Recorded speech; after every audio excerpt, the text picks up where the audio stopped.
No Cabeça para Cima de hoje, nós vamos debater um tema que está muito em pauta, são as brincadeiras perigosas. Adolescentes, jovens e até mesmo crianças hoje, por curiosidade, pressionadas pelo grupo, querendo pertencer, querendo ser aceitas, de alguma forma, até às vezes sendo desafiadas, resolvem brincar com coisa perigosa. Como é que a gente pode detectar que algo assim está em curso? Como lidar com isso? Como ter diálogo com os filhos? No programa de hoje você vai ter essa orientação. Nós vamos então primeiro ao nosso informativo e a gente volta com o debate. Desde o início de abril, as mídias vêm divulgando notícias sobre os riscos do uso de um jogo virtual chamado Desafio da Baleia Azul. Com um terreno bastante fértil entre os adolescentes, o jogo, criado na Rússia em 2015 e recém-chegado ao Brasil, vem causando muito temor entre famílias e educadores. Especialistas afirmam que a fase adolescente está ligada à busca de identidade pessoal e muitas vezes os jovens sentem-se melancólicos e solitários. Eles estão num momento precioso de buscas de novos referenciais e pertencer a um grupo passa a ter importância fundamental. A preocupação com o jogo aumentou quando diversas fontes divulgaram, sem confirmação, 130 suicídios supostamente vinculados a comunidades virtuais, identificadas como grupos da morte. Diversos países, como a Inglaterra, França e Romênia, têm enviado alertas aos pais depois que adolescentes apareceram com cortes nos braços e sinais de mutilação. Cada vez mais as pessoas têm se utilizado dos recursos tecnológicos e dos seus benefícios. No entanto, nos filhos, sobretudo os menores de idade, carecem de uma supervisão paterna frequente.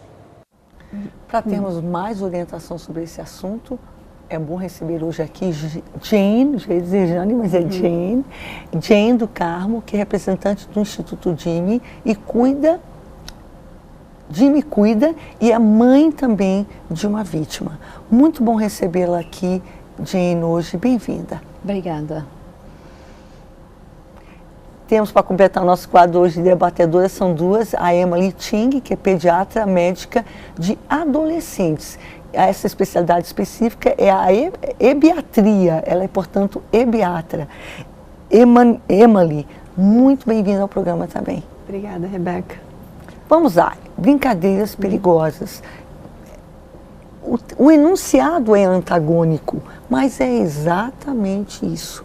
Algumas já foram descritas pelo Mário. O que vocês descrevem, o que vocês categorizam hoje como brincadeiras perigosas?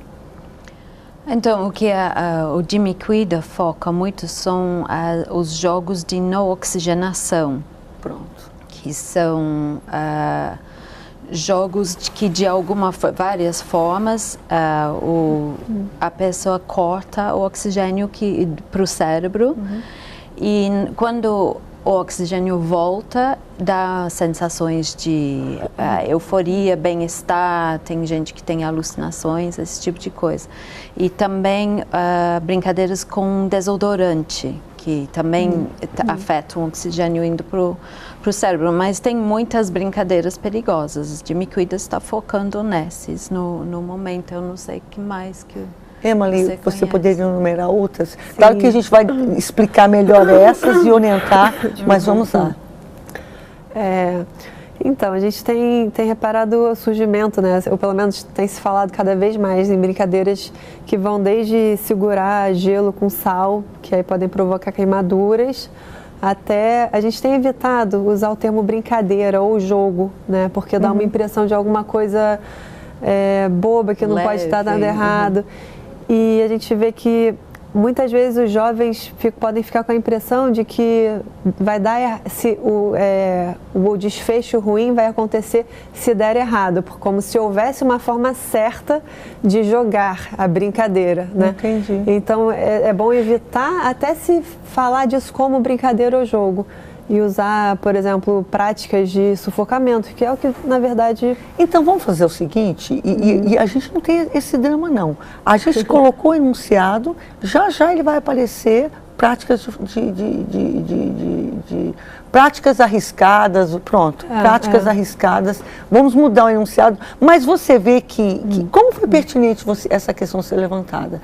Porque o adolescente ou a criança justamente se engaja porque ele acredita que é uma brincadeira.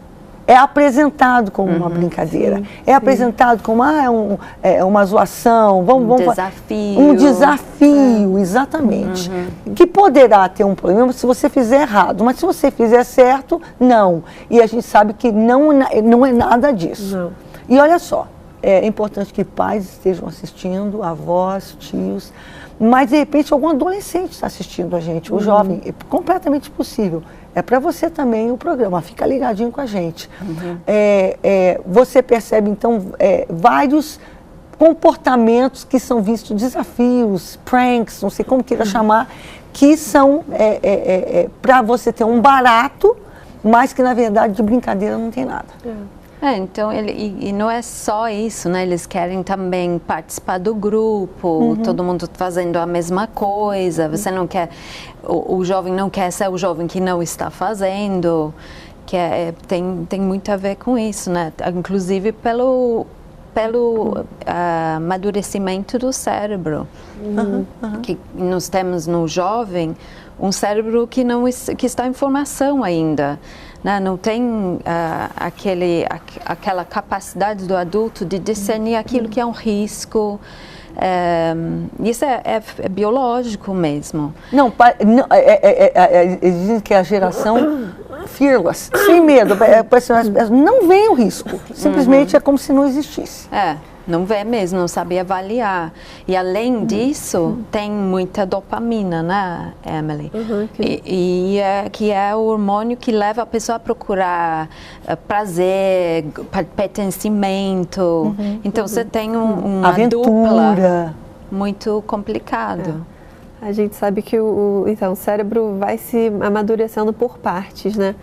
Como a cabeça cresce muito até os 3 anos e depois disso para. Antigamente se achava que até os 3 anos era o momento que você poderia interferir, que iria fazer alguma diferença, né? E depois disso como se fosse só um pequeno adulto crescendo.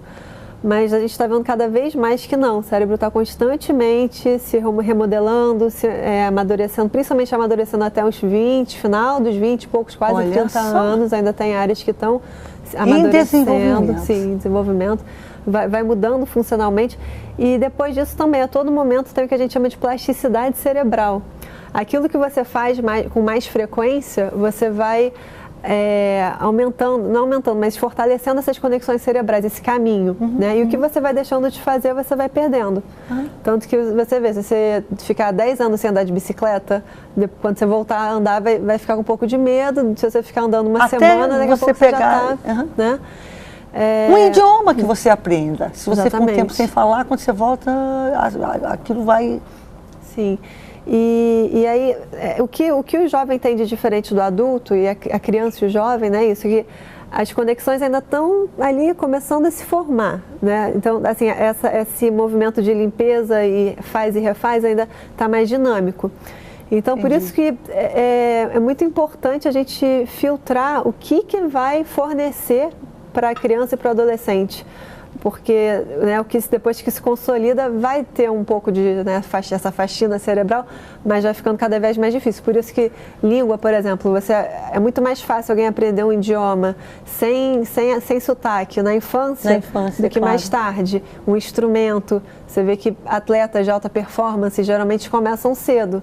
Você aprender um esporte depois de adulto é bem mais difícil. Musicistas, enfim, muitas áreas. Exatamente. Uma questão que eu acho muito interessante e é bom para quem está ligado para a gente, tanto para o pai, a mãe como o filho. Nesse sentido, então, há às vezes como se fosse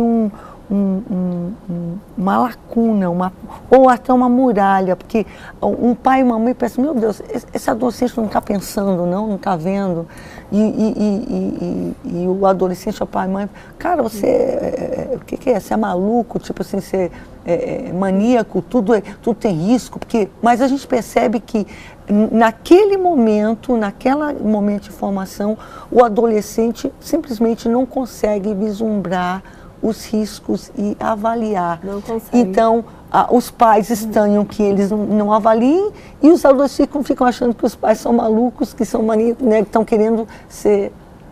Não só ele não consegue ter noção das consequências, que aí o córtex pré-frontal é a última parte do cérebro que se desenvolve, que o cérebro, grossamente, ele vai se desenvolvendo de trás para frente. Né? E aí o pré-frontal, então, é essa última região, e ela é responsável pela tomada de decisão, segurar, a gente se conter dos impulsos, pensar, se colocar no lugar do outro. Ali muito rápido, ter a condição de avaliar. Atos. E além disso, tem uma questão também da adolescência de se entediar muito rápido, né? E aí ele busca de risco. Isso é mais forte. Essa busca por, né, essa gratificação instantânea ali, é mais difícil ele conseguir se colocar no futuro para pensar, não, é melhor eu esperar um pouco para ter essa gratificação. Eles têm uma dificuldade maior de conseguir se segurar. Somado a isso, como a Jane colocou, tem um aspecto do desafio, do meio. E eu percebo que hoje, com a rede social, com a comunicação, com a internet, então há uma pressão, um padrão estabelecido, digamos assim, a informação chega de muitas formas. Antigamente, você fala, não, meu filho só está com esse grupinho aqui do colégio, ele está protegido. Hoje não, ele está World Wide Web, que a gente fala, www significa web do mundo inteiro. Quer dizer, há uma exposição ali. Sim, e tem muitos vídeos. Hoje em dia, a gente... Dentro do De Me Cuida fica, eu não lembro exatamente os números, mas o número de vídeos no YouTube sobre o jogo da asfixia, não consegue. Aumentou, é uma coisa tipo, 5 anos atrás tinha 5.000 vídeos, hoje em dia tem 60.000, é muito, muito. Que isso? Está crescendo sempre. E não tem muito como controlar isso. Mas a gente para pensar, por exemplo, eu não sei nem se eu penso, porque uma das questões, a gente vai fazer o seguinte, a gente vai já ao intervalo. E claro que nesse programa, a gente sabe que uma das questões que é importante é o diálogo, e você está sempre antenado, inclusive elas vão descrever para nós quais são características de que um adolescente, um jovem ou até uma criança pode de alguma forma estar envolvida, estar praticando, né? Mas pais às vezes têm medo de abordar o assunto, temendo trazer à baila algo, embora que hoje, pelo que você está falando, é algo tão já conhecido, né? Mas uma das coisas que a gente sabe é que é importante buscar, já do primeiro bloco, a gente já orienta, é buscar ajuda profissional, até se for o caso, ou de grupos de apoio que possam orientar efetivamente em como agir, tá certo, diante de um quadro como esse. A gente vai ao intervalo, mas a gente volta tentando conhecer melhor como funciona, né, e como detectar que um adolescente, enfim, alguém possa estar tentando praticar ou está efetivamente praticando isso. A gente volta já. Cabeça pra cima. Cabeça pra cima. Nosso tema de hoje é sobre, não são brincadeiras, embora que os jovens, adolescentes conhecem dessa forma, por isso que nós estamos usando o tema de brincadeiras perigosas, práticas e riscos. Levando em conta, gente, que nós não estamos falando de nada que seja nada de brincadeira, porque o número de adolescentes e jovens que já vieram a óbito, simplesmente morreram asfixiadas ou efetivamente pelo método mais mecânico, né? Ou por outros métodos químicos, com spray, enfim, outros materiais que se possa encontrar até às vezes facilmente dentro de um domicílio, seja como for, ou vieram a ter sequelas causadas por falta de oxigênio, que qualquer pessoa teria, mas muito mais ainda uma criança ou um adolescente que está com o cérebro em fase de formação. Vamos lá. Entender melhor, por exemplo, os métodos, não vou nem dizer jogos, embora que é assim que eles chamam, de asfixia. Como o que a gente pode dizer sem suscitar a curiosidade, no entanto, informar os pais para que eles saibam do que nós estamos falando? Então, na escola ou em nos condomínios, em lugares mais públicos, os jovens em grupo, eles costumam bater um no peito do outro. E isso leva o coração a bater mais lento e o oxigênio não chega no cérebro. Isso eu acho que na escola podia começar a prestar mais atenção nisso, né? Ou na escola do meu filho, eu sei que eles estavam fazendo isso, porque ele me contou. Só que eu não entendi nada, eu não sabia o que era, não reconhecia. Então, esse é o primeiro passo, né? A gente entender que isso existe, porque... Você perdeu um filho com que idade? 16 anos. 16 anos. E ele tinha me contado disso, mas eu nunca tinha ouvido falar dessas práticas e não segui, só falei, que coisa idiota, né? Por que você está fazendo? Por que uma pessoa faria isso? Você não faz isso, né? Que é outra coisa, né? Precisa perguntar. Mas o diálogo não continuou porque você não tinha noção Não, achei uma coisa boba de meninos brincando de luta, achei. Então, isso é o que eles fazem nos lugares onde eles estão em grupo. Em casa, é mais complicado, né? Eu nem sei se a gente deve falar o que faz, mas... Mas qualquer método que faça com que a pessoa não consiga respirar. Isso. Para começar, claro que ao dizer isso é complicado. Tudo isso que a gente vai medindo, mas vamos lá. Se torna mais complicado ainda quando a pessoa está sozinha. Sim. Porque se ela ficar desacordada, ela não tem como tomar uma medida, então... Não tem, ela desmaia e não tem mais e controle. Permanece asfixiada. Permanece. O que os pais podem prestar muita atenção, né, é coisas amarradas em lugares estranhos, tipo guia de cachorro, carregador de celular, coleira, que chamam em outros lugares do Brasil. Faixa de karatê, esse tipo de coisa, amarrado em maçaneta, na cama, no armário, porta do guarda-roupa, o cabideiro, né, o jovem que começa a ficar mais, querer mais privacidade de uma hora para outra. Está todo tempo fechado no quarto. Começa a esconder, marca no pescoço. Se tem marca no pescoço usando roupa... De gola alta, quando até nem é o caso. Olhos vermelhos, é outro sinal. E muita dor de cabeça. Dá muita dor de cabeça. Ou pontinhos ao redor dos olhos também. Como se fosse um pequeno derrame, então assim, pequenos pontinhos. De petequia, porque aí aumentando a pressão, às vezes o sangue pode extravasar dos pequenos vasos. Entendi. E aí fica ou no branco do olho mesmo, ou em volta. Né? Ou manchas de sangue no branco do olho, olhos vermelhos.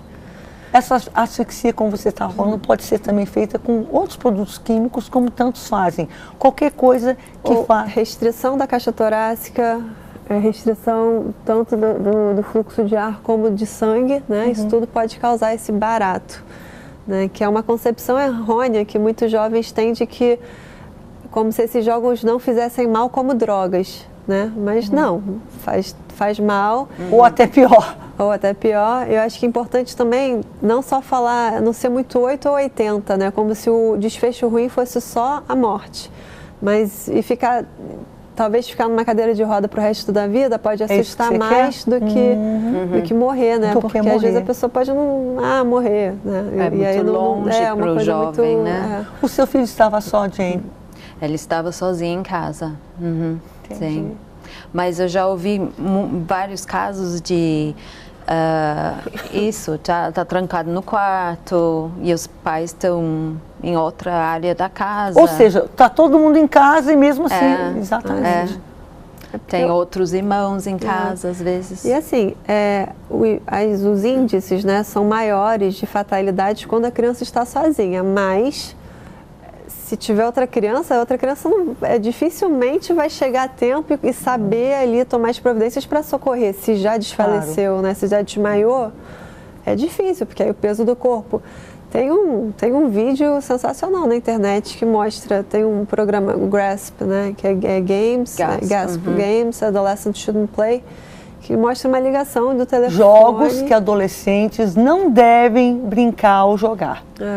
Que aí mostra a ligação de um menino com o irmão do lado, a mãe socorrendo o irmão, o menino no telefone com a polícia, e ele desesperado, o irmão tá ali com a mãe do lado, né? Então tem que tomar muito cuidado porque acontece. Isso é uma coisa importante para quando se fala com adolescente também, dar exemplo real, exatamente por essa dificuldade de se projetar no futuro. Da mesma forma que ele vê o barato, ele vê a emergência, vê o resultado. Definitivamente, definitivamente.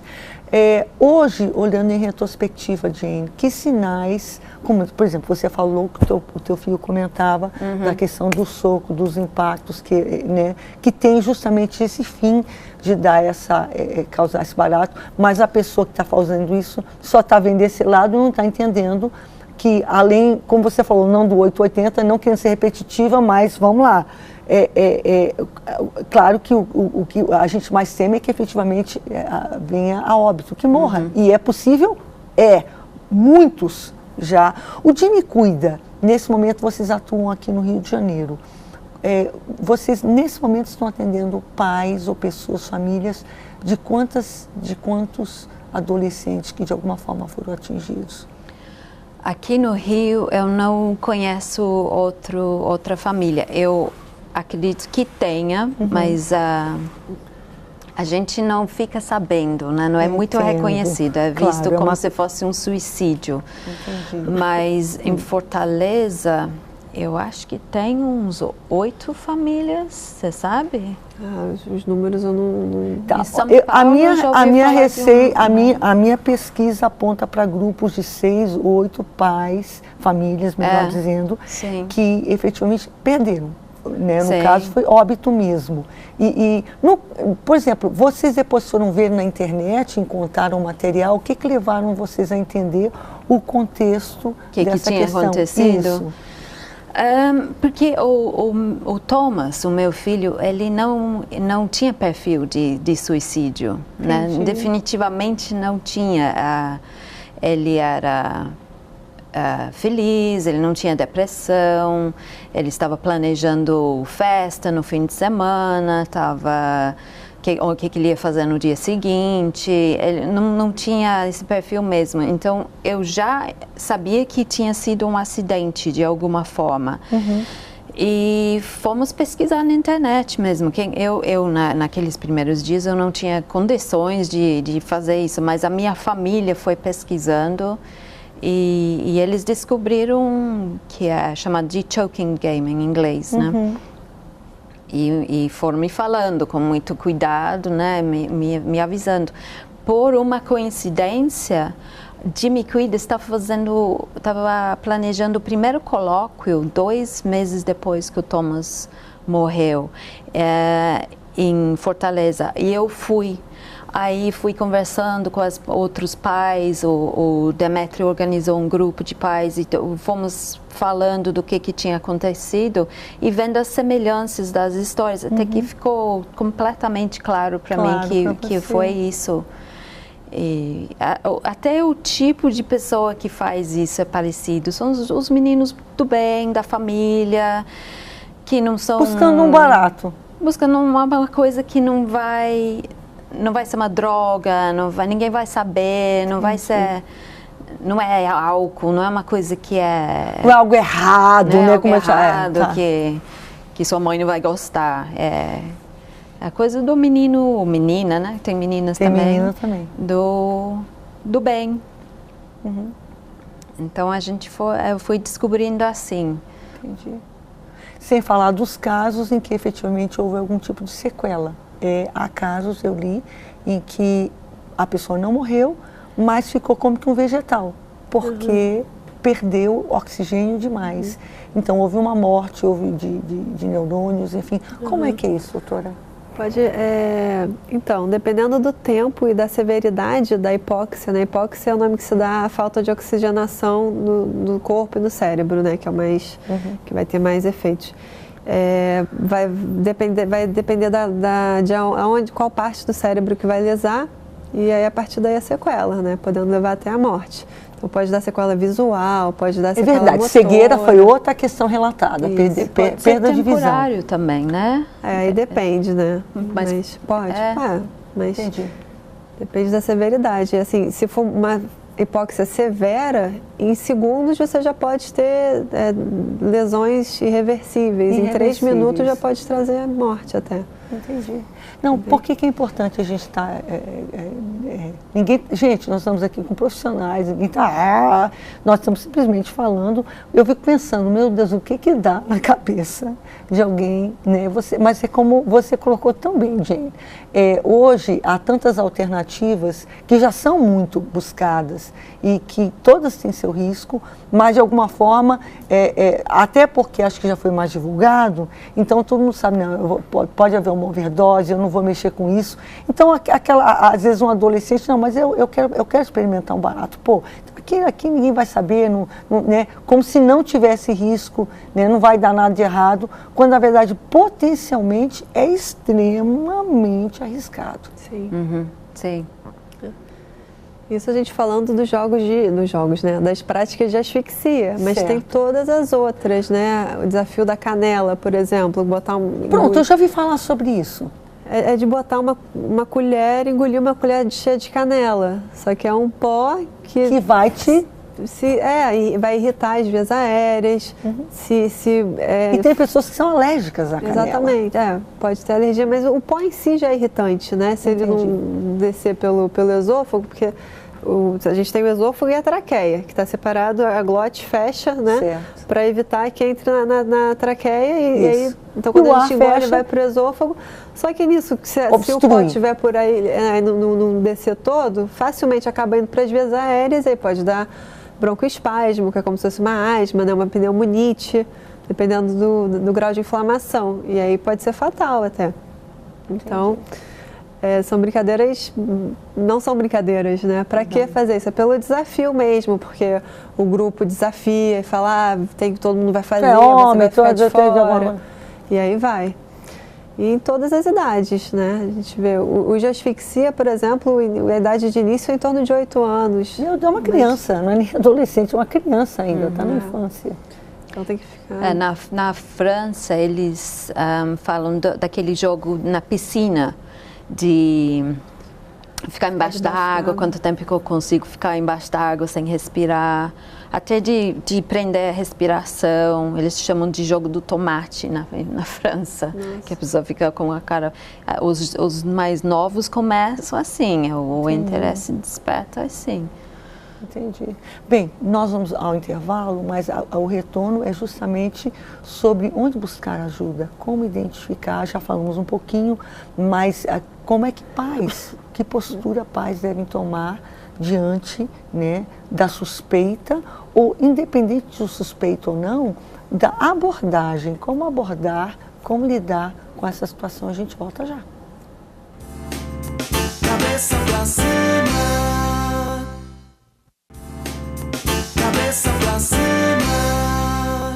A gente está tendo um super papo com a Jane e com a Emily Ting, Jane do Carmo, enfim. A Jane é mãe de um adolescente que infelizmente perdeu sua vida. Como era o nome do seu filho? Thomas. Thomas, isso mesmo, do Thomas. E ela já teve a oportunidade de conhecer muitos outros pais e perceber o perfil, a semelhança, né, nesses perfis, e a gente sabe que hoje ainda, pelo menos em outros lugares, de repente isso já caminha um pouquinho mais célere, mas aqui no Brasil é muito confundido com suicídio e tal, quando na verdade é resultado daquilo que muitos têm como uma brincadeira, que de brincadeira não tem nada, não é verdade? Vamos começar, a gente ficou nesse bloco de falar na abordagem e na postura dos pais, mas a Jane trouxe para a gente um livro, Tem Perigo no Ar. Está aqui ele.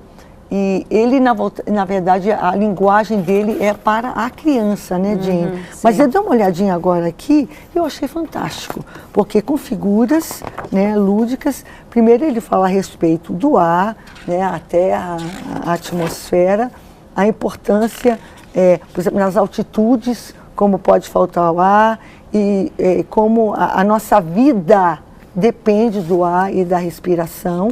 Aí ele apresenta as vias aéreas, não é verdade? A importância, a relação que existe entre o ar, vai para o sangue, é como uma comida que vai dar energia. Então, do jeito que a gente come para o nosso metabolismo, o nosso sangue, que mantém a vida, ele é sustentado pelo ar. E como isso, então, é o que mantém o cérebro vivo. Eu estou indo aqui muito rápido. Você quer fazer isso, Geno? Eu estou conseguindo. Então, o cérebro está aqui implorando. Essa foto é fantástica. Cuide bem de mim, por favor. Meu cérebro precisa de muita energia, eu preciso de ar, de muito oxigênio. Aqui ele fala a respeito do tempo que a falta do oxigênio já começa a ser grave, né, e perigoso. Muito pouco tempo. Muito pouco tempo, tá? E aqui, imagine não poder mais encontrar com seus amigos. Porque a gente pensa numa migração. Aqueles que dizem ser nossos amigos nos desafiam a tal coisa, não é verdade? Mas, na verdade, a gente está correndo o risco de nunca mais poder encontrar com eles. Ou por causa realmente da morte, né? Ou há outras questões. A imaginação, olha só que coisa linda, as diferentes áreas do cérebro. A imaginação, a parte sensorial, a memória visual, a visão propriamente dita, a emoção, a coordenação motora, são todas questões, são finas. Uma areazinha dessa, minimamente afetada, eu choro de pensar. Aprendizagem, memória. A imaginação, a visão, a memória, entendeu? Você colocar essa máquina tão perfeita que você tem, que Deus te deu, em risco. Aqui, por exemplo, tem uma criança de cadeira de rodas. Ou seja, se você colocar numa situação de perigo, é você mesmo quem vai ficar mal. O cérebro está falando com a criança, cuida de mim, não me coloque em risco. Porque quem vai ficar mal, por mais que a pessoa tá te desafiando, não vai ficar com nada. Quem vai ficar com mal é você. Né? E aqui, então, ninguém pode forçar você a parar de respirar. O controle é teu. Então, tome uma posição. Você pode até sair dessa, mas já não será mais saudável como antes. E aqui está ele diante de uma conta de 2 vezes 2 é 4, e o cara... Então, aquilo que era tão fácil, tão normal, se torna uma... Nossa, esse livro é maravilhoso, hein? É muito bem feito. Sua vida não será mais a mesma. Né? Aqui a gente vê uma pessoa tendo um acesso de raiva. E o cérebro, esse diálogo. Falando sério, nunca brinque de parar de respirar. Mesmo que um amigo desafie você para uma prova de coragem. Ou diga que depois disso que você vai se sentir muito bem. Isso é mentira. Desafios têm limites. Amei. Como é que pais podem conseguir um livro como esse? Tem nas livrarias, mas talvez pela... Tem Perigo no Ar é o nome do livro. Da editora é Paulus. É só buscar na internet. Buscar na internet. Né? E no De Me Cuida também, logo na página inicial eles já estão vendendo. Sim. Tá. demecuida.com.org.br. Isso. De Me Cuida. Tá aí. DIMI cuida.org.br é onde você pode... Como é que fica essa questão? Se um pai ou uma mãe, primeiramente, que abordagem? Deve-se conversar, deve-se dialogar com os filhos? Se aí estão sendo desafiados? Mas o erro que eu fiz foi um erro básico, né? De falar, você não está fazendo isso, né? Eu já cortei a conversa. E é ao contrário. A gente vai perguntando que tipo de coisa, se perceber os sinais que são esses. Você não entra recriminando, portanto. Não, você... e nem sendo muito direto, né? O que acontece na escola? Tem alguma coisa? Existem algumas brincadeiras? As pessoas estão fazendo alguma coisa? Como que é? Vai você se colocando como a pessoa que escuta, né? Como uma pessoa receptiva. Você puxa o papo, portanto. Puxa o papo. E assim, como quem não quer nada também, né? Porque o adolescente é muito esperto, né? Eles sabem quando estão entrando numa área que você não vai gostar. Então, você vai perguntando. Se você abrir esse... E isso tem muita gente fazendo prevenções, né? Quando eles abrem isso na sala de aula e fala, o que vocês sabem sobre brincadeiras que bem aberto assim, eles vão vindo com brincadeiras e sempre chegam nessas brincadeiras, sempre. Eles conhecem.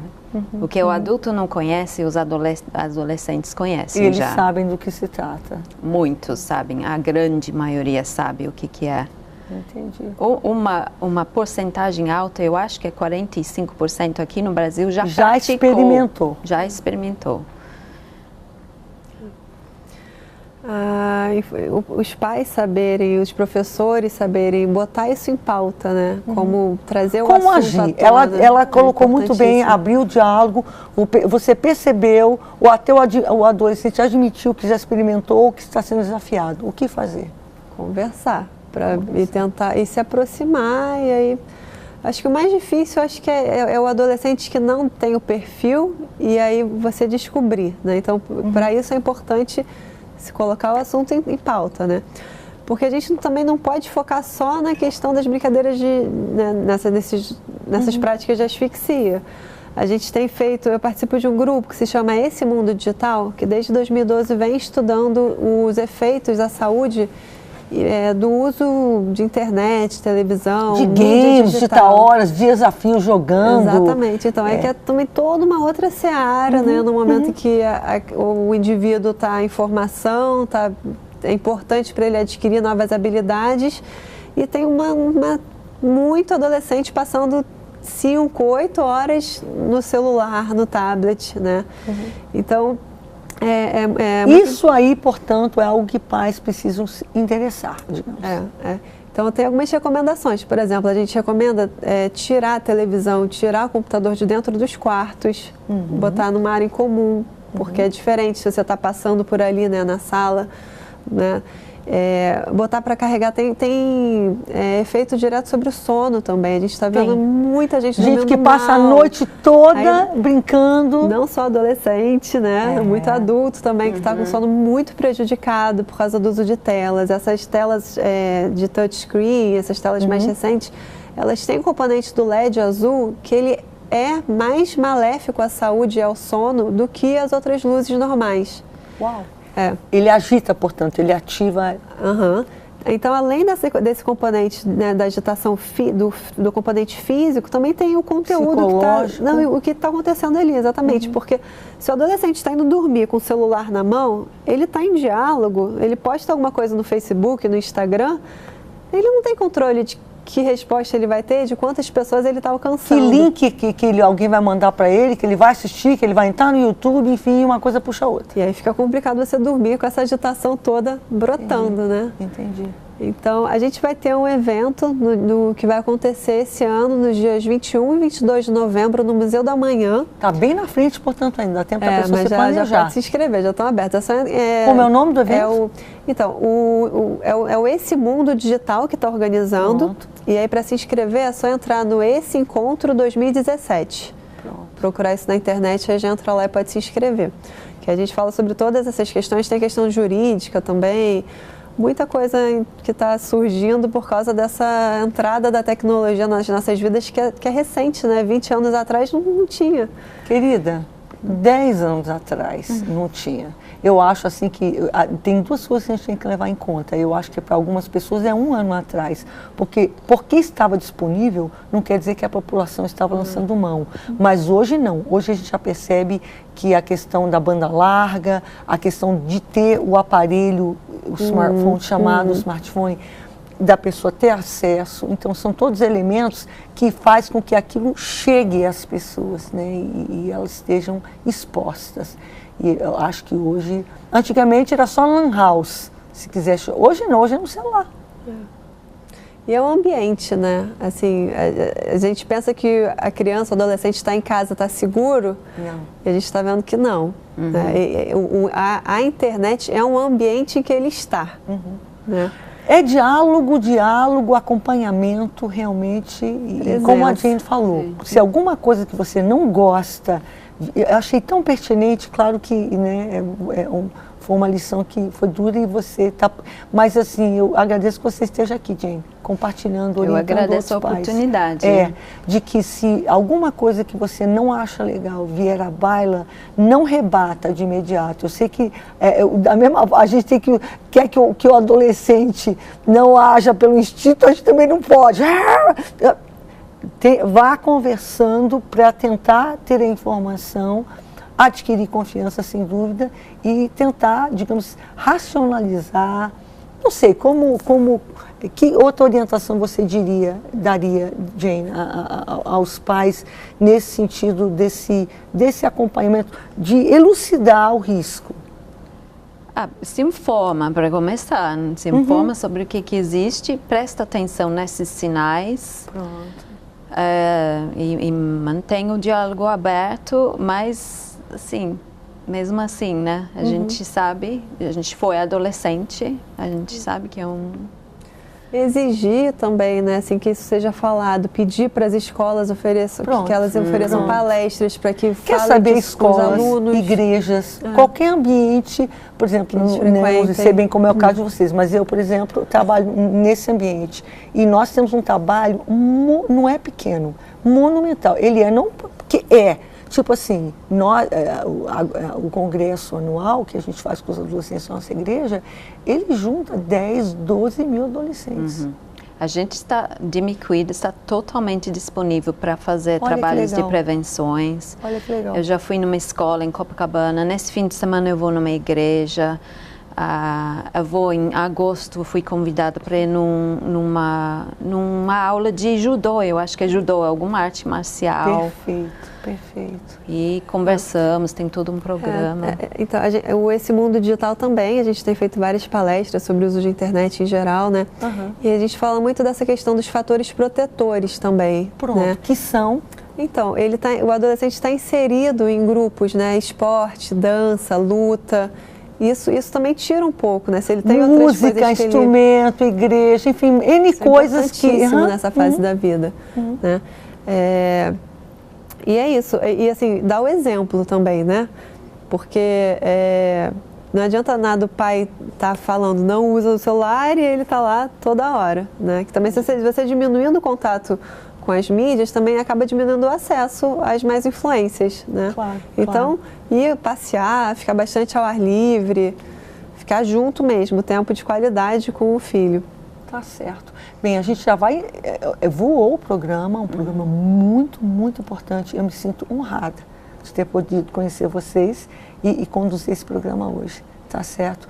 E para quem precisa de mais informação, tá aí, existem com certeza outros sites que vocês mencionaram, inclusive alguns em inglês, que é o GASP, G-A-S-P, mas no caso o Jimmy, D-I-M-I, cuida que está aí na sua tela, certo? Lá você vai ter orientação também e vai aqui um incentivo então a todo mundo que trabalha com criança e adolescente de não, digamos assim, se juntarem à escola, à família, né, os grupos de esporte, de lazer, a igreja, enfim. Pediatras.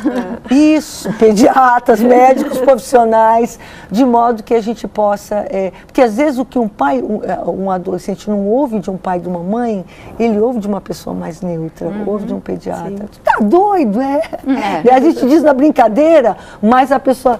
né? Cara, a mamãe falou isso também, mas eu não dei muita bola, enfim, aquele tipo de coisa. Então, são coisas que eu acho que funcionam e o Cabeça para Cima está aqui para isso, boas novas aqui para isso. A gente volta já para encerrar. Cabeça pra cima.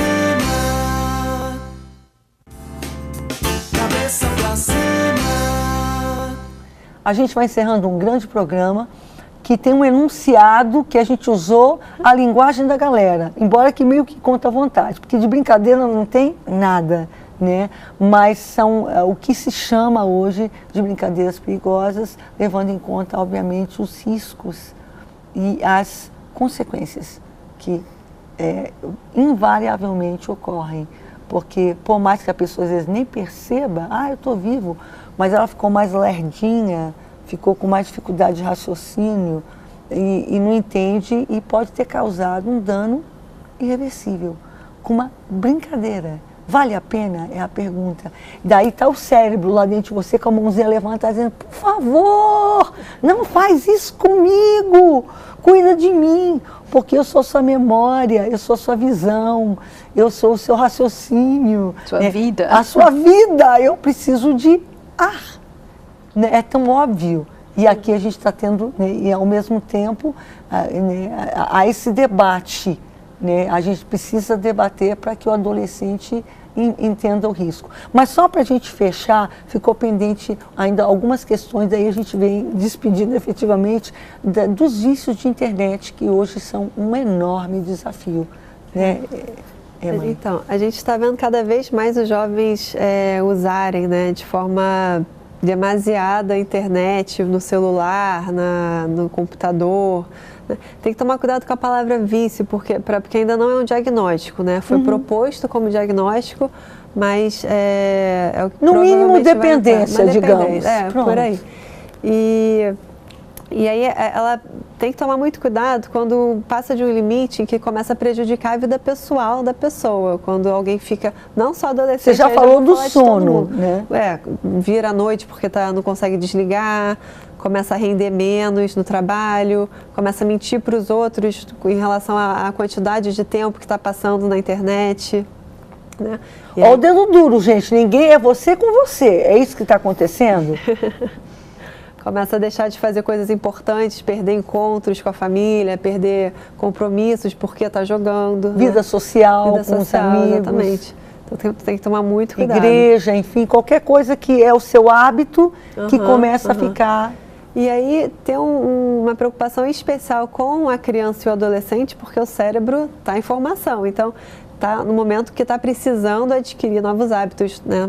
Formar bons hábitos. Então, se você deixa ali perdido 3 horas, 5, 10 horas... E às vezes, papai, é até conveniente. É uma pena dizer isso, mas pelo menos está lá, não está me perturbando, está em casa, está... Nada seguro, né? Em casa não necessariamente a gente já viu que não necessariamente... Antigamente esse era o paradigma, tá hoje não mais. Não. É um desafio. Tem que se estudar mesmo e não adianta, tem que correr atrás e se informar, porque senão... Bem, a gente encerra o programa Jane do Carmo, mãe do Thomas, que infelizmente, né, teve a vida ceifada com uma dessas brincadeiras. Muito obrigada por estar aqui com a gente hoje. A sua palavra final aos pais, às crianças, aos adolescentes que estão assistindo a gente. Fiquem atentos e não faça isso, pelo amor de Deus, porque é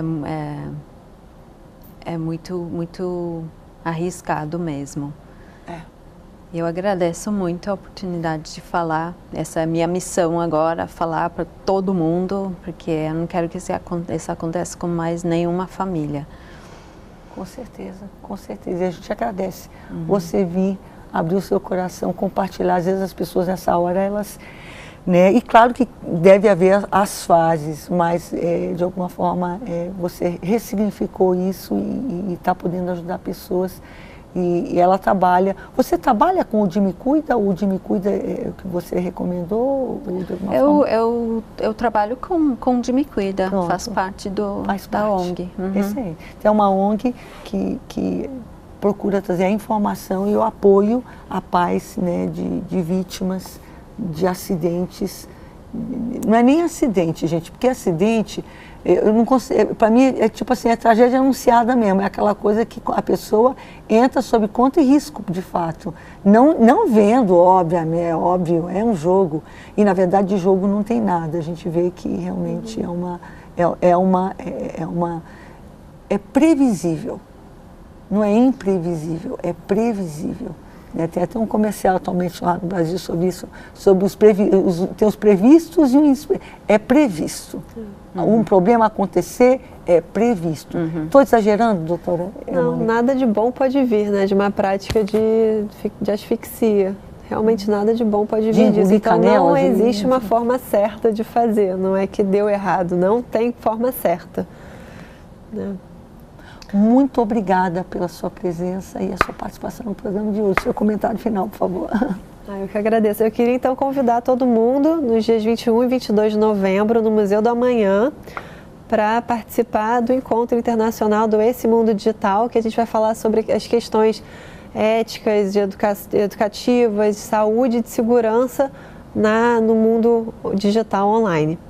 Beleza. Bom. E está aí colocado, acho que um desafio para pais, líderes de adolescente, igreja, professores, diretores, enfim, quem nos assiste que lida com... E eu digo nem de adolescente, é impressionante hoje como tudo é mais precoce. Eu já digo da criança mesmo. Tanto que esse livro específico que eu mostrei aqui, que eu recomendo, fiquei realmente encantada com ele, Tem Perigo no Ar, ele está disponível em livrarias, boas livrarias do Brasil, e também no site do demecuido.org.br você pode adquirir. É uma forma de você dialogar lendo, né, com os filhos, com a criança até já hoje. Claro que vocês que trabalham com isso já observaram que quando levanta o assunto entre adolescentes, todo mundo já ouviu falar. Então, a importância do acompanhamento do diálogo. Sim, eu estou até lembrando de falar aqui da outra questão dos jogos também, né? Não sei se a gente vai ter tempo de falar. Bem rapidinho, meio minutinho. Não, porque também os jogos, quando as crianças e os adolescentes jogam jogos violentos, né? Isso também afeta eles. Então, ansiedade, medo. Às vezes uma criança que não está conseguindo dormir, está tendo terror noturno, pesadelo, o que ela está assistindo, né? Às vezes nem ela está jogando, mas o pai está assistindo zumbi na TV, né? Então, pensar um pouco que às vezes também não é só os outros jogos também. Não, e os conteúdos dos jogos hoje, alguns deles, e tipo assim, a gente pensa que não, mas essa imaturidade emocional, aquela criança que é impactada de uma forma diferente de um adulto. Então, realmente, gente, obrigada. A gente tem que encerrar, cabeça para cima, com Rafael Bess cantando.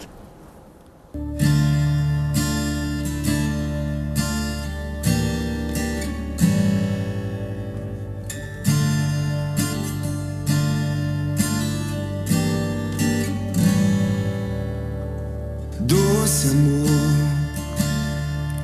que entrou em minha vida, tudo novo se fez, curou todas as feridas e então eu renasci pra te adorar. Doce amor, mesmo sendo pecador, o meu Jesus me quis e me deu tanto amor, e hoje eu sou tão feliz, não consigo explicar.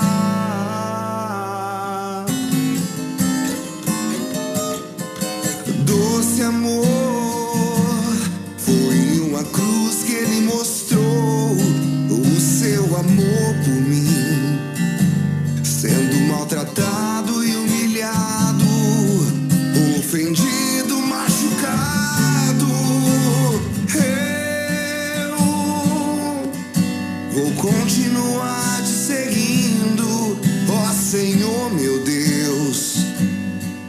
Não vou desviar do caminho que o Senhor me deu, e forte vou permanecer. Eu não posso viver distante desse amor, eu sei.